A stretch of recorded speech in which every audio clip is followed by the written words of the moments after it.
میرے اور آپ کے نبی جناب محمد الرسول اللہ صلی اللہ علیہ وسلم نے اپنے صحابی رسول حضرت ابو ذر غفاری رضی اللہ تعالی عنہ کو خاطب کیا اور فرمایا یا ابا ذر، اے ابو ذر سنو، لَأَن تَغْدُوَ، جب تم صبح کرو، جب صبح اٹھو تو ایک کام کرنا ہے۔ جی یا رسول اللہ کیا کام کرنا ہے؟ آپ نے فرمایا فَتَعَلَّمَ آیَةً مِّن کتاب اللہ، قرآن مجید کی ایک آیت کی تعلیم حاصل کرنی، ایک آیت کو پڑھنا ہے، سیکھنا ہے، سمجھنا ہے، دل و دماغ میں اس کے معنی اور مفاہیم کو اتار لینا ہے۔ کتنی آیتیں جی؟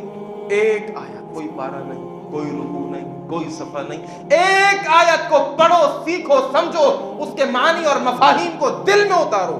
ایک آیت خیر لک، یہ تمہارے لیے بہتر ہے۔ اللہ کے رسول کس چیز سے بہتر ہے؟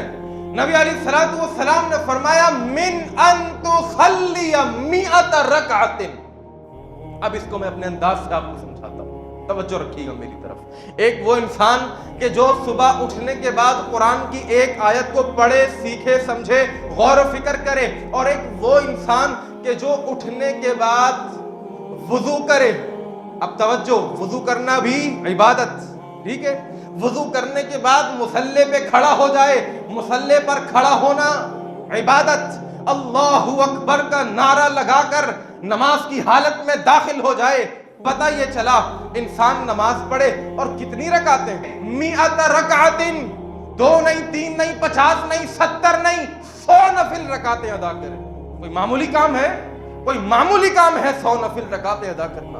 ایک رکعت کے اندر تکبیر بھی ہے، اس کے اندر تسبیح بھی ہے، اس میں فاتحہ بھی ہے، اس میں تلاوت بھی ہے، اس میں رکوع بھی ہے، اس میں قومہ بھی ہے، اس میں سجدہ بھی ہے، پھر اٹھنا ہے، پھر سجدہ ہے، پھر تحیات ہے، پھر تشہد ہے، پھر درود ہے، پھر دعائیں ہیں، اور دعاؤں کے بعد اللہ اکبر۔ ایک رکعت نہیں، 100 نفل رکعتیں۔